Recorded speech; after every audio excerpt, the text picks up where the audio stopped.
Zechariah chapter 2. This time I saw someone holding a measuring line, and I asked, "Where are you going?" To measure Jerusalem, was the answer. to find out how wide and long it is.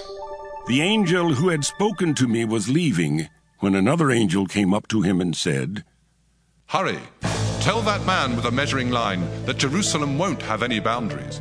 It will be too full of people and animals even to have a wall.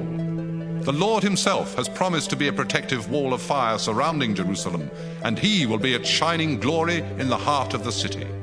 The Lord says to his people, Run, escape from the land in the north where I scattered you to the four winds. Leave Babylonia and hurry back to Zion. Then the glorious Lord all-powerful ordered me to say to the nations that had raided and robbed Zion, Zion is as precious to the Lord as are his eyes.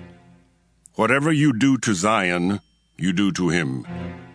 And so he will put you in the power of your slaves, and they will raid and rob you. Then you will know that I am a prophet of the Lord all-powerful. City of Zion, sing and celebrate. The Lord has promised to come and live with you. When he does, many nations will turn to him and become his people. At that time, you will know that I am a prophet of the Lord all-powerful. Then Judah will be his part of the Holy Land, and Jerusalem will again be his chosen city. Everyone be silent.